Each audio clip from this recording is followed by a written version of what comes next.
I was actually drinking Coca-Cola, and I looked over at it and I said, Coca-Cola. And I don't know, just it came to mind right there, and I thought, Coca-Cola, well, that's a sweet smile, but sometimes I can see through a sweet smile.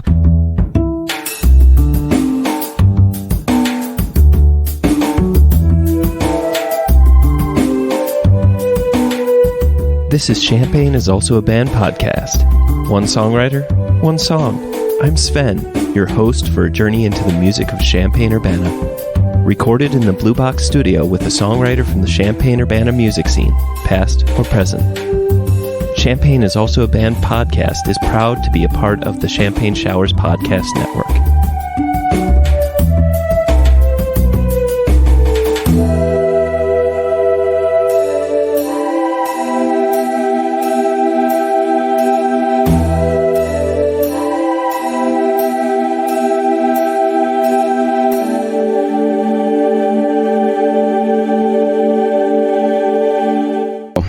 Welcome to Champagne is Also a Band podcast. Today, I'm going to be talking to, oh my goodness, 4 people. And these are the members of Manifest West. I'm going to be talking to Kogan Benarian, Cade Witt, Roan O'Brien, and Nick Riley. So, hello, everybody. Welcome to the show. Thank you for having us. Glad to be here.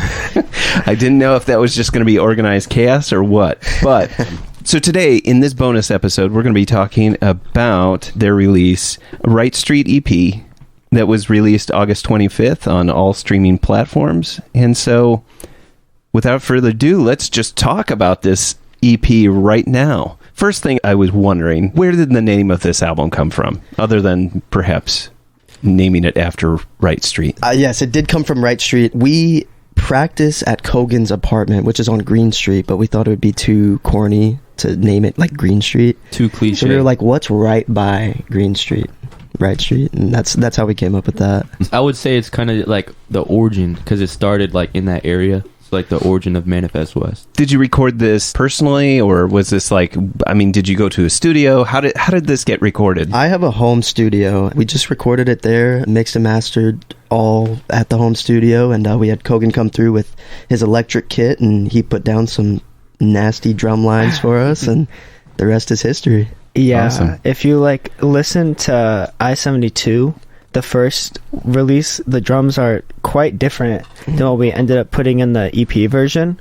And that's because we only started as a band in February, and our first shows were in April, and we put out I-72 in like May. So that's pretty fast, and we didn't really have time for me to get in there and record drums. So Cade just laid everything on MIDI.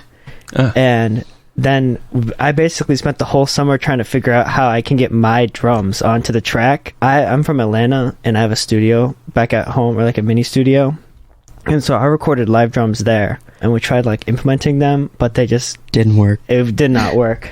It was just a pain in the ass to work with. Yeah. So then I have like a shitty electric kit that has a MIDI out. So I just brought it to Cade's apartment one weekend, and we laid all the drums in like 3 hours. Yeah, it was it was really fast. Nice. And it sounds pretty good. So I think that may be something we keep doing in the future. I love the drum fills on Long Haul specifically, specifically on Long Haul. There's a crazy drum fill. Right after that little bridge section there.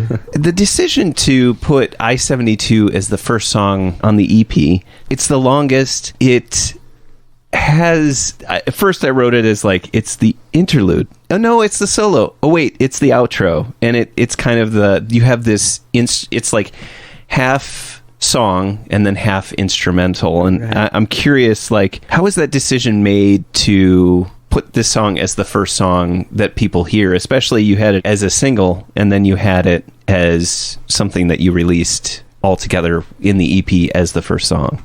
It definitely just feels like an opening track, I'd say. We always close with it when we play live, but we love opening the EP with that song. It seemed right. I think we really try and focus on the order of the track list as much as we can, and it just felt right. It did. Okay. I also think that like we close with I-72, and for the foreseeable future we're going to continue to do that. We wanted it to be first just because if somebody sees us live, that is on their brain. I-72 is the last song that they saw us with. And so if they look us up, that's the first song that's most recognizable to them. And the first half, it is kind of like divided into two pretty different sections, but the first half is sort of just like a pretty standard, just solid rock song, like all indie, whatever. But it's also kind of generalizing, saying what Manifest West can do. And then the later half is also going into like a whole different side of what Manifest West is as well. Yeah, it's like a introduction of sorts to Manifest West. It was the first thing we ever did together. It's something that me and Nick wrote like a while back, and then we came to our first ever band practice with it, and we worked on it, and you know, that just was the first thing we ever did together, so it just felt right. Is the usual process of songwriting, is that bringing like a general idea to the band and then it gets fleshed out, or like is there a finished song and then that gets fleshed out? I'm kind of curious, like where does it become the band's in terms of the overall creation of it? We try not to confine ourselves to a certain process, so we do bring certain songs to practice and say, hey, check this out, we did this. And other times we'll get in the studio and work on stuff together. Modern Cowboy Blues was done like that. Me and Kogan were in the studio and we wrote it in like 45 minutes. So other songs like I-72, as I said, like that was something, you know, I wrote a while back, and then we just brought it into practice and kind of fleshed it out in our own ways. Cade does a lot of like, he'll come up with really good melodies and just sit in his studio and like try to flesh out the melodies and the rhythms, and you have a bunch, like probably like a dozen finished instrumentals of songs, and then we'll like go through them and pick a few, start writing lyrics for them.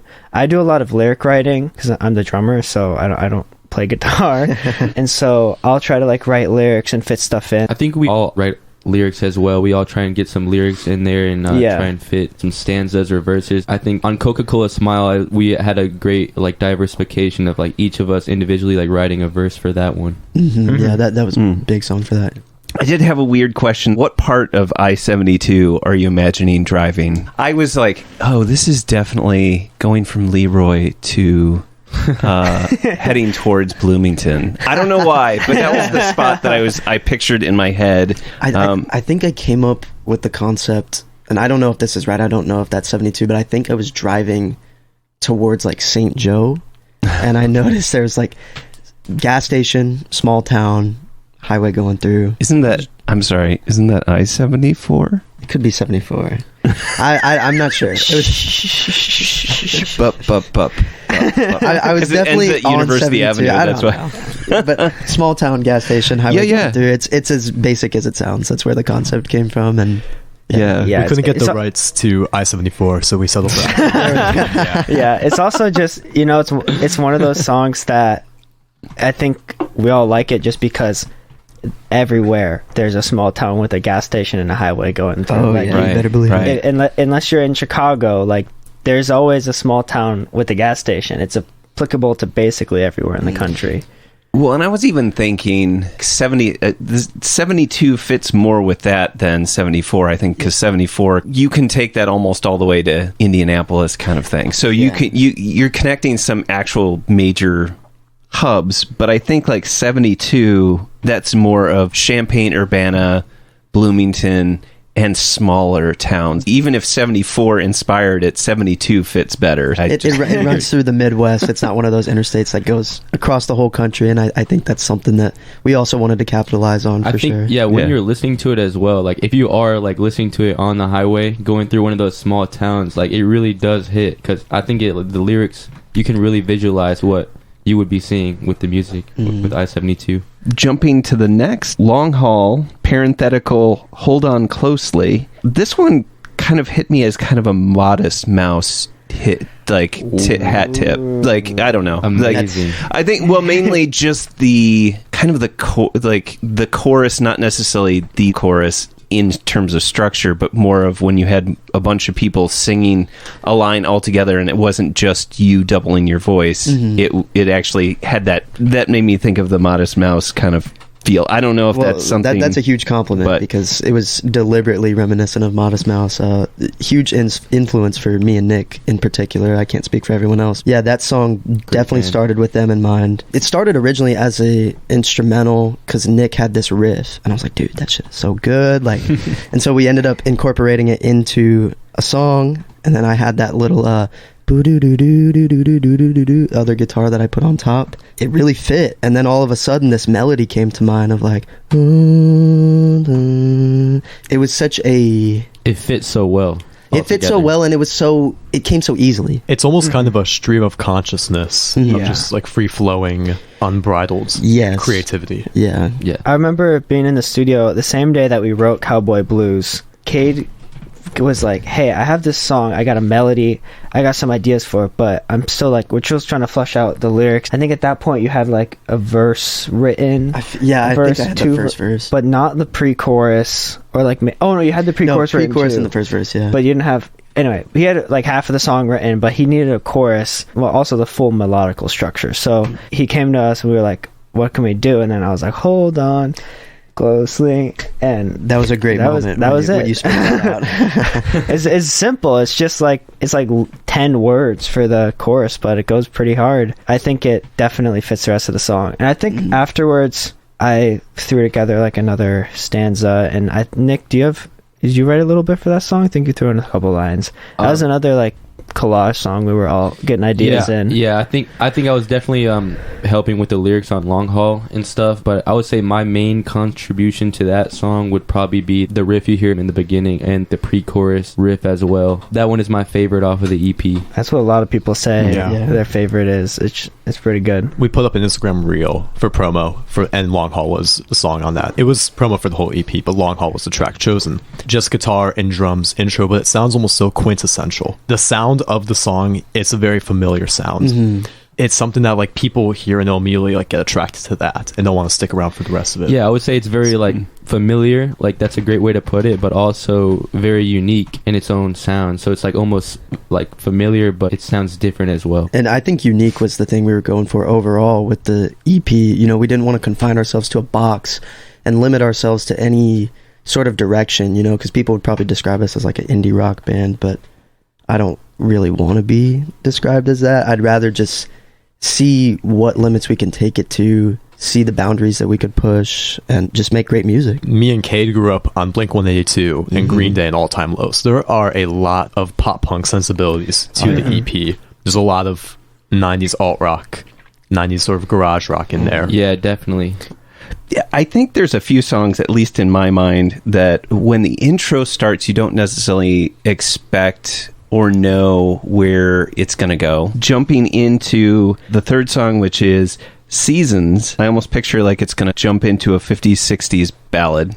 You know? Yeah. I mean, that's what my first impression was. It starts out and has the arpeggio, and you kind of expect it to I almost like there could have been a doo-wop in there a little bit going on, but it doesn't do that. It's just like that. I want to say the first two measures, my brain went there, and then it changes. How did this song get started? It's very personal to me. I kind of wrote it in my sleep, which I know sounds weird, but I had started this instrumental one night while I was in the studio, and it was just stuck in my mind, and I had this melody, but I had no words to go with it. And I was just so pressed about finishing it that I ended up going to sleep, and I woke up and I had all these lines in my head because I was just dreaming about it. Yeah, I went into the studio the next day after I woke up and laid down some vocals, and it really came to fruition overnight. And then we had Kogan come through and lay down some fills, and that's kind of how that song came to be. That one sticks out as memorable specifically just because I feel like I never know exactly which direction it's going to head. The next song, Glasses, you know, now that I know that these are MIDI drums, this ends up having one of those like really heavy, not heavy, what do I want to say? Like bombastic. I mean, just very drum forward beginnings, right? It's something that our brain kind of connects with and is familiar with. And so I think that it's remarkable that my brain didn't just say like, oh, well, that's that's just MIDI generated synthesizer or even a sample or something like that. Like my brain didn't do that. I'm sure I'm not necessarily as much of an audio guy as I am just a talking kind of. To me, it registered well, and I think that's kind of miraculous knowing that now that those were from an electric drum set, basically. Is that even the right words for it? But the MIDI drum set. Yeah. I'm curious where the concept of glasses come about. What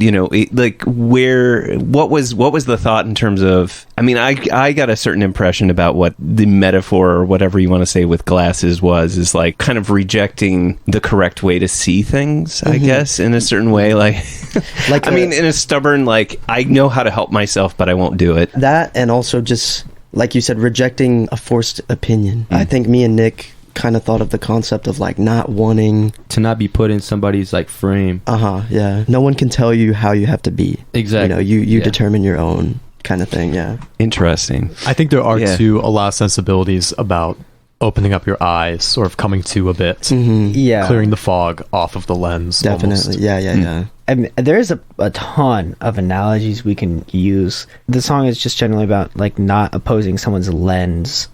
Or obviously everyone has their own perspective and stuff, and like these glasses or a mold that someone may try to like put on you, and it's kind of just like, okay, I don't need that, you can't tell me I need glasses, and then you kind of just do your own thing. And I'm sorry, but I'm just going to point out that all four of you do not have glasses, and I have glasses. So for me, I'm just like, without my glasses, I can't see any further than like 3 inches in front of my face. I don't know if you recall, I am a glasses guy, but we're in the process of moving, so I didn't have my wipey cloth, so I couldn't wear my glasses today. But no, but I just had funny. that moment where it's like, I'm the only one wearing glasses right now. So my opinion may vary. Anyway, I'm sorry to have interrupted. Go ahead. I think I was going to bring up that in the verse, it says, I thought that I lost sight of the life that I loved and who I am or what I once was. And even that is like people putting this impression on you, people telling you how you need to be. And whilst getting that put on you, you're forgetting what your intentions were. You're forgetting what your direction was. Thought I lost sight of the life that I love. Like, I think that's something that happens to people a lot. There's a quote about the good things don't last and neither do the bad things. So you can sort of always expect, if you're in a rough spot in life, you can always expect for a good thing to come your way soon enough. And I think that idea of losing the life that I loved, I think that happens to a lot of people at times. They sort of they lose their way, they veer off the path a bit. Sometimes it's internal, sometimes it's from them, sometimes it's a little more external. People telling them what to do, people trying to call their attention to other things. People trying to put glasses on them at that exactly. But then we hit chorus, and then it's like, you can't tell me I need glasses. I think it is a very easily digested song for a lot of people for that reason. Yeah. It's my family's favorite song, or like my sister and my mom's love that song. I feel like I took the exact opposite view of what the song was about. That's beautiful though. That's good. I almost hate like dissecting the songs like this, because we can tell you our thought process, but in truth it's whatever it means to the listener. I guess, as I like to point out on numerous occasions on the show, is like, what's so great about music is that multiple interpretations can coexist in my brain while listening to it, on whatever my opinion, or what should I say, my viewpoint on that day will shape how those different interpretations like come into light based upon what I'm hearing at the time. It's like rereading a book and just getting new insight into it. I really appreciate when my brain can accept multiple interpretations. And I think we can only go so far too with our just straight interpretation, our straight meaning. And a lot of it, like you said, has to do with just on the daily, how you're feeling in that moment, wherever you're at in life. And I think you could listen to a lot of songs like Seasons, and it seems like you found the door. And depending on where you're at in life, you could hear it as a little more pessimistic, a little more angst to it, or you could see it as very just kind of reflective, very much thinking back and reminiscing. It very much depends on just literally moment by moment, day by day, how you're feeling, where you're at. Jumping into modern cowboy blues, I'm so curious, because I want to say that this is the song that it just sticks out. It sticks out in a weird way, and I don't feel like it's completely out of place. I also was thinking the scale of it in a weird way. I'm like, yeah, you can't put it at the beginning, you can't put it at the end, Yeah. you couldn't put it like right in the middle, and I'm like, where would it kind of settle? And It's I feel definitely the like- sore thumb of the EP. Well, not in like a bad way though. No. I love the song. I mean, it to me, it has one of the more, should I say, like traditional sounds kind of coming through. You know, you have a very obvious, you know, like 8-bar country, and then you've also got definitely like the blues standard chord progression going yeah. on there. It made me think of I've Been Everywhere, Johnny Cash, you know, in a weird way, like it had that. And so I'm kind of curious about the decision to have this in the EP. I want to take the whole like experience walking through how we wrote it Okay. because it was pretty funny. It was me and Kate in the studio, and he just like had this guitar, and he just had like a wah on it, and he just started playing the blues chord, like that, Just like chord an E progression. shuffle, yeah. And I was just like, man, this sounds really funky. And so I wrote the first stanza just like on the spot, and I was like, hold, I got this idea. I showed the stanza, and I was like, this is just about a modern cowboy, because the wah with the blues sounded like almost like Terminator meets the Midwest, or like Terminator going back to like a saloon. It just sounded like a modern cowboy, like. And so the first stanza is just, it sort of sets the stage as like, oh, like it is a modern cowboy. I don't know how to put it. Right. I've been walking roads of Austin for at least 2 days too long. I've been in search of handsome treasure and singing this song. Rome in the Midwest has surely changed over the years, and now without a horse, I got a van for all my gear. And so we just kept along with that theme and sort of like tried to paint this story of this modern cowboy roaming through the Midwest. The end of the song, after all of his struggles and whatnot, he finds a saloon, a place that he would call home. He gets shot just walking through the door. He was too far removed from that He lifestyle. was too far. The one that he yearned for. So as soon as he finally found the place that he thought would finally accept him, he just got stabbed in the back. And then the last stanza is just going on talking about his regrets. I think it's one of those songs that it doesn't really have a place, but I think you could make a lot of arguments that some of the songs are also weird. We were really just trying to get like a brand or like any versatility. Yeah, just like just showing off. And I think Sure. this was a great example of how we took like you said, a standard blues structure.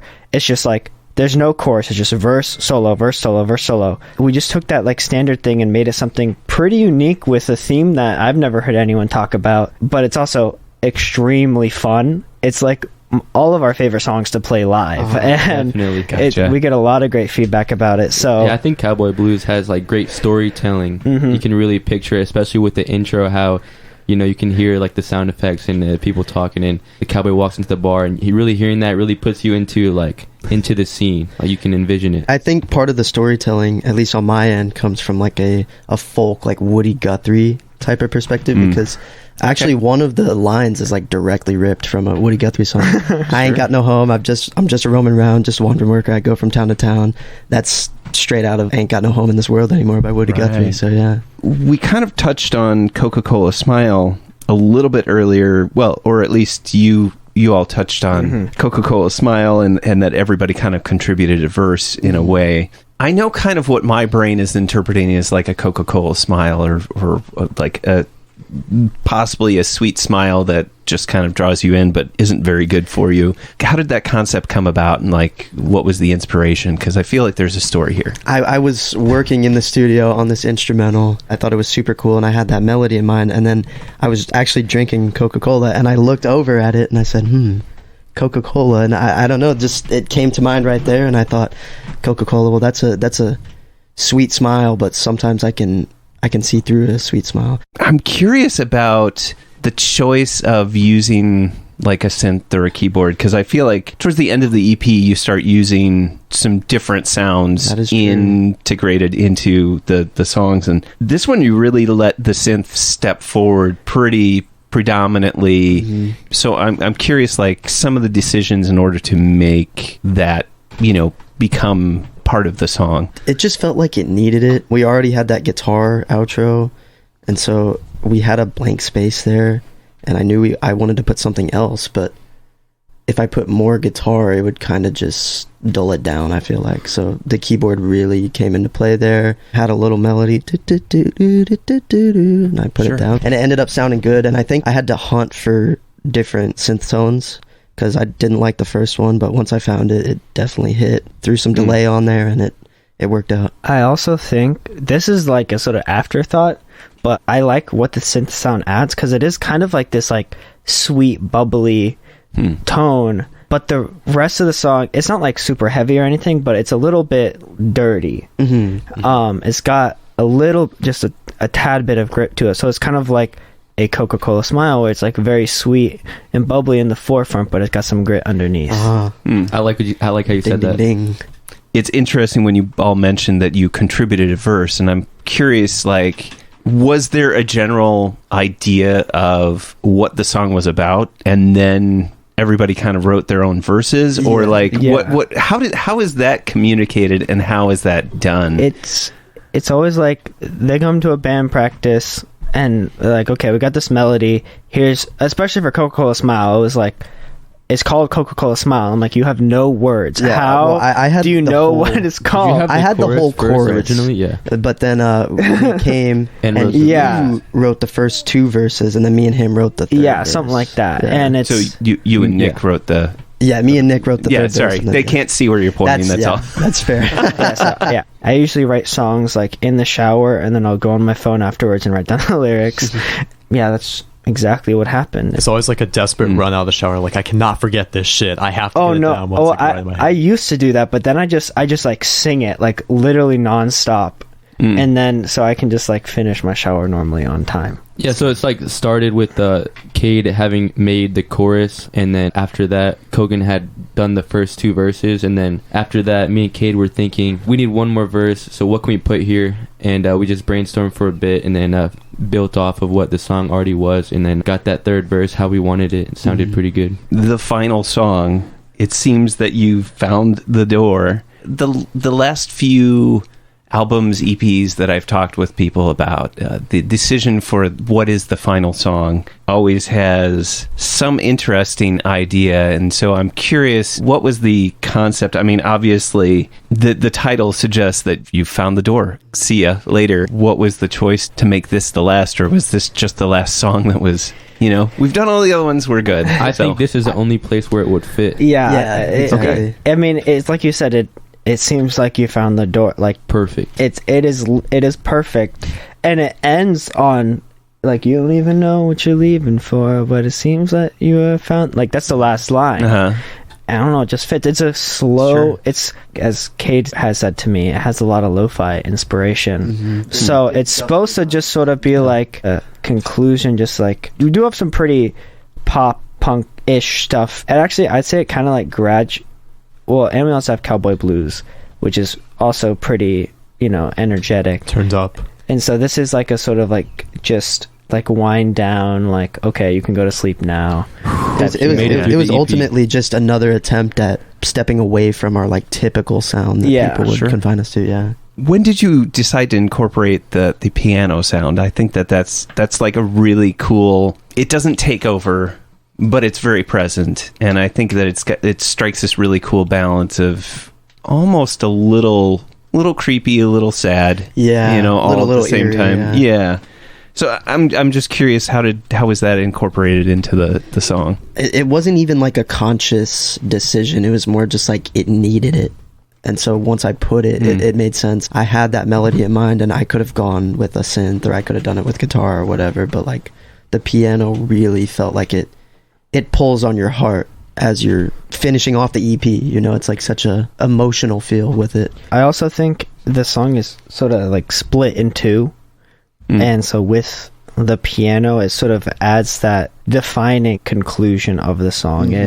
It brings it to like a mild crescendo. Yeah, sure. And I especially like how the piano does build up, how there's like two different parts. What is it, the pre-chorus where it's I paid the bus and the train and the plane fare, how it gets like really like, how would you call that? I don't know, I know what you're trying to say, like how the vocals are like through a preamp and it's kind of muffled. Yeah, it sounds like different, the vocals in the pre-chorus for You Found the Door, and then in the verses it gets like really loud and a brighter, bigger voice singing, and also like that's what's going on in the end when the piano is ending and stuff. So it's like it builds up towards the end, and when the piano comes in, and just how it ends is very nice. Yes, definitely. Well, here's the part where I just ask each one of you, what is your favorite part in the EP and why? So, starting first, how about Kogan? Okay, I'm gonna give 2 answers. Is that okay? No. Oh. I mean, sure. Yeah, absolutely. Okay, Go so for it. my favorite like drumming thing that I added, kind of what I'm most proud of, is the drums on Long Haul. Just I think they sound great, and I also have a pretty sick fill at the end. I just enjoyed it a lot. I would say that my favorite song on the album is actually Seasons, and I feel like we didn't really talk about that song as much as some of the other songs, but it is a gorgeous song, and it's not, you know, pop punky as a lot of our other songs are. It's very unique even from our slower song, like It Seems Like You Found the Door. And what's actually funny about that song specifically, we did use MIDI drums, but the beat is impossible to play. I think there's a lot to say for, you know, recording with a live drum kit, and you get a lot of unique sounds, but there's also a big advantage to using MIDI is that you're not limited by one person playing drums. You can do whatever. I really like that about Seasons is it expands on what would have been conventionally possible. Absolutely. Is that a song that you can play So live, when we or play it how- live, I do like a mixed version of it. It has like sort of 2 pieces. There's like a tom piece going on in the recording, and then there's just like a ride with like a rim shot or whatever. So when I play it live, I'll like focus on the ride, but then I do a sort of like toms are incorporated to the beat as well. I can't really like describe it. It tries to take the spirit of both of them and combine them into something that doesn't sound out of place and sounds relevant to the recorded version. Sure. That does justice to the recorded version. Yeah, it does justice to it. But I also, on my own, I do like the beat that I play. Like, I don't feel like I'm butchering it. It's just like a different take. Cool. Cade, what's your favorite part of the I song? think Kogan hit the nail on the head. I mean, Seasons is probably my favorite song too. It's deeply personal to me. I'm very happy with how it came out. It's nice to play it live because it's one of the more tame, chill songs that we have. There's very few that we have. Like, we do play Uncertainly Certain from my album People and Places, which we went over on our previous episode. But other than those two, it's all kind of like upbeat, pop punky, you know, type stuff. So it is very nice to play that song. Definitely my favorite on the album as well. Don't know if much more needs to be said. Roan, what would you say is your favorite part? So I will give a little prelude. I have not played on the EP. I'm a very lucky fella. I am pretty much riding off the tails of success for Wright Street right now. Cool thing is I got to hear all the like polished masters. I got to learn those and then sort of figure out with what I do with bass, like when I freestyle, when I improvise, figure out where I can fit that in. Long Haul is a really fun one to play live because there's a lot of room to work with on that, to do some octaves, to do some triads and different fills here and there. Like I said earlier, that's a very almost quintessential sounding song. You haven't heard anything like that just yet, but it is a familiar sound to your ears. And I feel the same with Seasons. I can just imagine like a documentary, like a recap of a tour, and those are the sounds that are going in the background of that. But for me, one of my favorite parts on the EP is the instrumental outro to I-72. That part when it goes just kick snare with that bass line was so like Blink 182 pop punk. I loved it. It was such like that was like the shit I would listen to as a kid, and that was really nice to hear someone else doing something like that. And we never play that part live. That's the but thing. I really think we should. So we have out like on streaming the I-72 radio edit, which is like the short 3.5 minute version. Cut out that last 3 minutes. But even then live, we play it so much faster, and I love that. I love that we play it live so different. That little instrumental part I-72, I appreciate that. Just sort of existing and being there out in the world. I like how the bass is prominent in the verses. I think that that's kind of one of those things that the 90s used to do really well. Is like part of one of the formulas would be that one of the verses would have kind of like a toned down guitar, and then the bass would come in and do a little bit more prominent, and then you actually could see a little bit more of like the thrust of the song, but also like how the melody just kind of interlaced with the bass. Anyway, from like my own point and counterpoint kind of viewpoint. That's what's wow, that's a lot of points to say.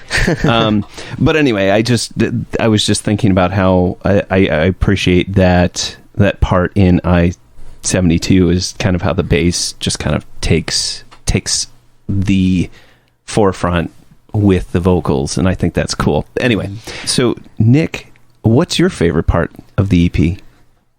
The whole thing. Okay, no, you're not getting off that easy. This guy with the cliche answer. This guy. All right, for real here. My favorite part of the album, I would say, since my favorite track would have to be Long Haul, I really like after the bridge, at the very end of the bridge, how Kogan's drums, like, he is just like an insane feel just all across the whole kit. Like, after the bridge, boom, and then it's like doing a couple more choruses, and then at the end of the last chorus, there's that same fill back again, and then it's like, all right, outro. Now then you're like kind of leaving the song after that, and with the crazy fill, and I think it just fits perfectly, and it sounds amazing to my ears. So that would be my favorite. Other than that, also, You Found the Door. I really like the pre-chorus for You Found the Door. What I like about the pre-chorus in You Found the Door is that contrast from like the verse in the pre-chorus. In the pre-chorus, it's like quieter, more muffled, and I like that. Like if you sit there and then you're listening to it, and then all of a sudden the pre-chorus is over, and then right, it leads into the verse so well. It leads into the verse so well, and it's almost like it's perfect. Manifest West, Cade, Kogan, Nick, Roan, thank you for being on the show and telling me all about your EP, Wright Street. I really appreciate you making the trip all the way out here and just chatting with me. And it's been a real pleasure. We appreciate you having us. Very much. Thank you so We've much. had a blast here. Yeah, you're a great guy. We love coming out and talking to you. So hopefully we can do it again in the future. Thank you for listening to Champagne is Also a Band podcast. This is Manifest West. I'm Rowan O'Brien on bass. I'm Cade Witt. I play guitar and vocals. I'm Kogan Banarian on drums. I'm Nick Riley. I play guitar. Reminding you, great music is out there. Go find it where you live.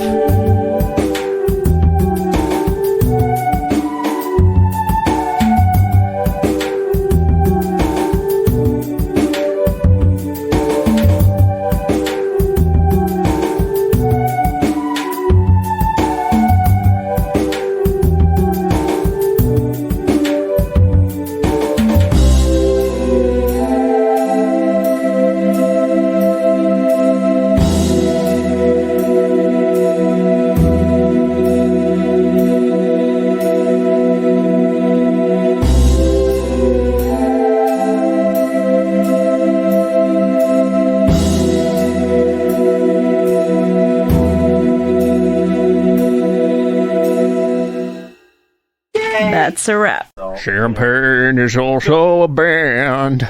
You almost have an NPR voice. It's so good.